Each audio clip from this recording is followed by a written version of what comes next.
Bonjour, ça fait une paye qu'on ne s'est pas vu les copains. Mais bon, on m'a posé 3 questions. Je vais vous les mettre là. Regardez bien l'écran. La première question, ça concerne l'hivernage du kayak. La deuxième question, ça concerne le gilet de sauvetage.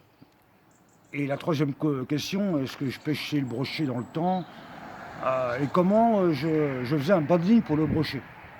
Alors c'est à écrire en vous répondant sur YouTube, ça va mettre des heures. Et bien ça va me permettre de vous revoir et j'ai fait une vidéo qui parle de tout ça.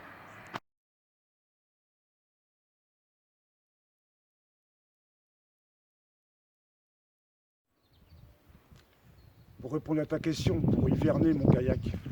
Alors on dit pas hiberner, on dit hiverner. Je le dis comme ça, on rappelle. La première chose à faire, c'est de détendre tous les chandelles, tous les élastiques. Alors pour celui-là par exemple, pour mon hobby, pas compliqué. Vous voyez, on va tout détendre.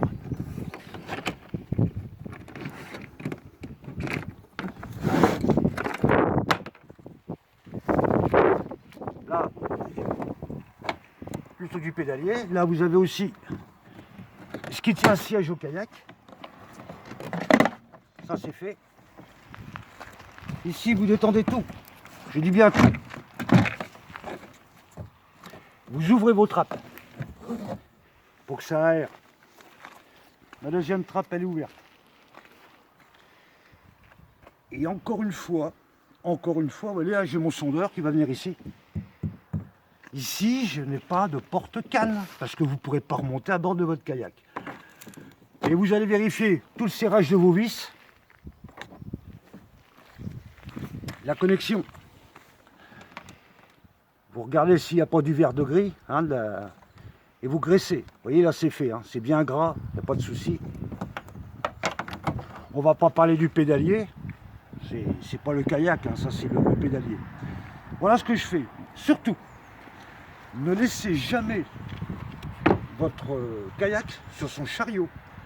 Et Hobby, pour ne citer que lui, il dit bien c'est 1 heure maxi. Vous devez le stocker à plat. Je vais vous mettre un petit récapitulatif sur la façon de stocker un kayak.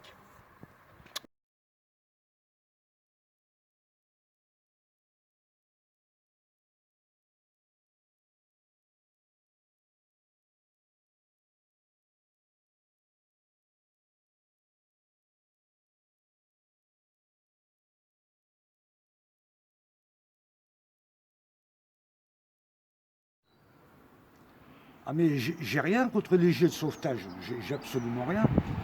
Seulement quand un gilet de sauvetage il est percuté, vous avez 2 boudins comme ça, essayez de remonter dans votre kayak et vous allez vous rendre compte que c'est très galère, c'est très galère.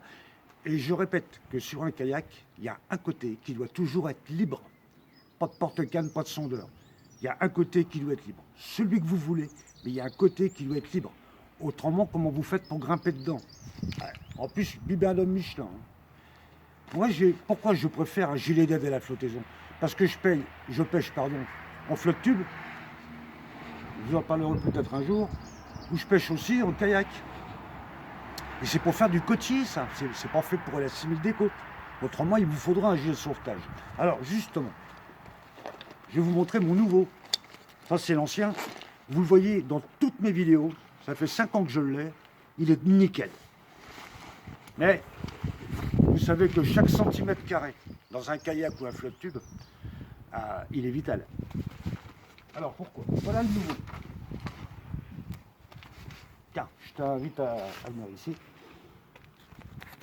Vous allez vous rendre compte que là, j'ai une poche. Là, j'ai une deuxième poche. Toujours en bas, j'ai une troisième poche. Ici, vous avez des velcro avec un petit filet pour encore mettre des accessoires. Vous avez encore ici une poche avec encore un rangement pour mettre des accessoires. Il ne peut pas tomber, il y a des velcro. Là, j'ai encore de la place. Une autre poche. Ici, vous avez encore des velcro. Alors, ma caméra, ma lampe et compagnie, ça va être très facile à fixer. Et si vous l'ouvrez, vous allez encore trouver une poche ici. Là, d'origine, vous avez un sifflet. Et là, vous avez encore une poche. Alors, évidemment, c'est un RTM, hein, c'est écrit ici. Alors, je peux vous dire que ceux qui me connaissent, à chaque fois que j'ai un kayak, je fais exprès de chavirer. Et ça, je vais vous dire, c'est de la balle. C'est largement suffisant. Alors, voilà, là vous avez une attache, une deuxième attache. Et là, vous avez deux succutales. Alors, pourquoi faire, vous allez me dire? Ben, tout simplement, bon, je sais pas,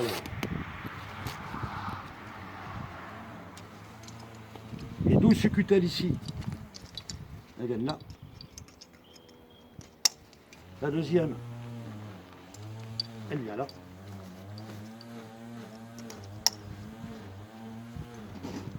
Pas trop serré.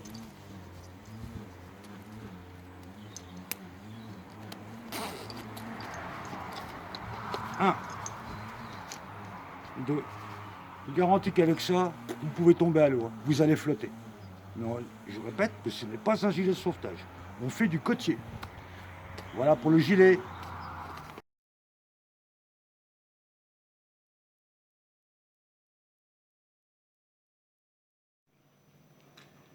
Alors, comment faire un bas de ligne pour le brocher? Il vous faut du fil thermosoudable. C'est des fils d'inox, évidemment, de l'inox hein, pour l'eau, et surtout pour l'eau de mer, mais enfin, il n'y a pas beaucoup de brochets en eau de mer, qui est enrobé de caoutchouc, enfin de plastique, et je vous ferai la démonstration. Pour le couper, il vous faut quelque chose qui coupe bien. Moi, je prends un vieux coupe-ongle, mais ça fait très bien l'affaire. Il vous faut de la gaine thermo-rétractable. Je ferai la démonstration. Une bougie, une pince et une bouilloire avec de l'eau bouillante, mais vous pouvez prendre une casserole. Alors, comment procéder? Donc, je vais prendre mon agrafe, je vais passer mon fil dedans. N'hésitez pas à faire une grande boucle, enfin pas une grande boucle, mais de prendre beaucoup de fil. Là maintenant, vous allez vous mettre en apnée, il ne faut pas qu'il y ait de courant d'air. Et jamais sur la flamme.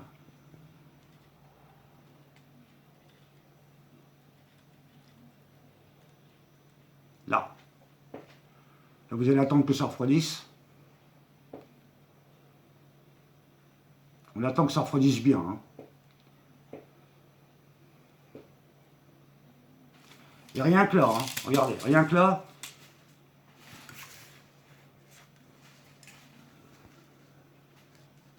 juste avec la soudure. Ça tient, hein. Alors maintenant, on va mettre. Là, j'ai pris ma pince coupe-ongle parce qu'en fait, mon coupe-ongle ne fonctionne plus.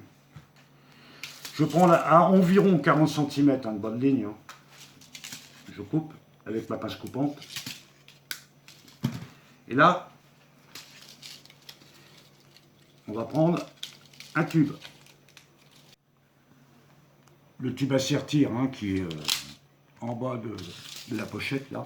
Vous le prenez, vous le mettez de l'autre côté, vous faites glisser. Et là, on va couper l'excédent de câble au plus près et on fait coulisser. Une fois que ça va être fait, je vais prendre ma pince. Alors je prends une grande pince multiprise et je vais sertir en plus. N'hésitez pas. Voilà, ça vous donne ça. Alors là, je vais vous dire, personne ne cassera ça. Hein. Maintenant, qu'est-ce que je vais faire? Je vais prendre un morceau de gaine rétractable. J'ai pas besoin de si grand. Je vais en couper à peu près 1,5 cm. On va le mettre là.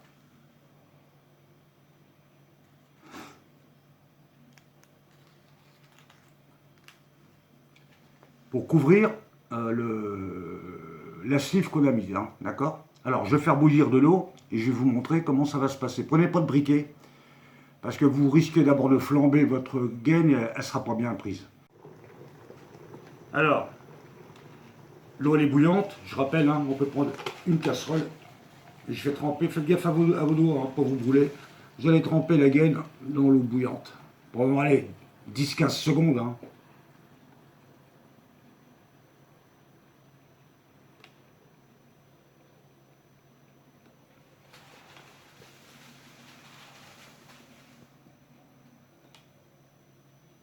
Parfait. Vous voyez, ça ne bougera plus. Alors de l'autre côté, n'oubliez pas, alors moi je laisse toujours une boucle libre. Hein. Je mets pas de... Et surtout pas des mérillons, sauf si vous pêchez à la cuillère tournante ou avec des leurres tournants. Mais pour pêcher avec des leurres normaux, surtout pas des mérillons. Donc on a fait le premier côté, il ne reste plus que le deuxième. Faites attention, avant de le souder, vous allez d'abord mettre votre tube à sertir.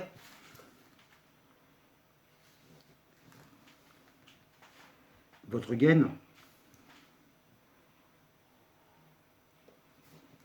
Voilà, maintenant on recommence. Donc, je répète, hein, vous faites chevaucher sur une grande distance votre boucle, pas de courant d'air, apnée.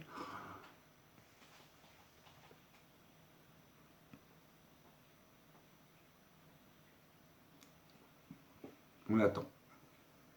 Attendez bien que ça soit froid, autrement ça ne tiendra pas. Comme tout à l'heure, je vais couper l'excédent. De trop, pas assez, pardon. Je vous empêche pas de tester toujours avant, hein, pour la route. Ah, ça coupe les doigts, mais ça bouge pas. Maintenant, je vais faire glisser mon tube à sertir, que je vais sertir à la pince.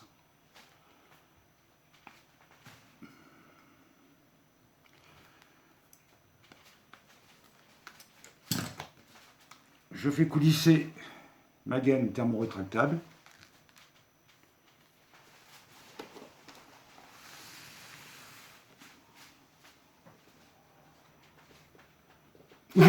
J'ai une tape, une touche.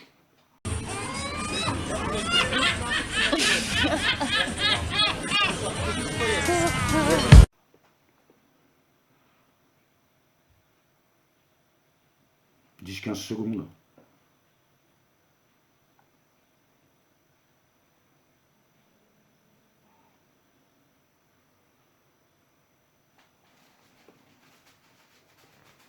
Voilà, votre bas de ligne, il est fini. Donc d'un côté, j'ai une agrafe, de l'autre côté, ma boucle, elle est libre. Hein, je préfère faire un nœud là, avec une autre boucle par exemple. Et voilà. Vous voyez la distance, hein, 40 à 45 cm, c'est largement suffisant. Et là, j'ai un bas de ligne qui est souple, qui est efficace, et aucun brochet pourra le couper.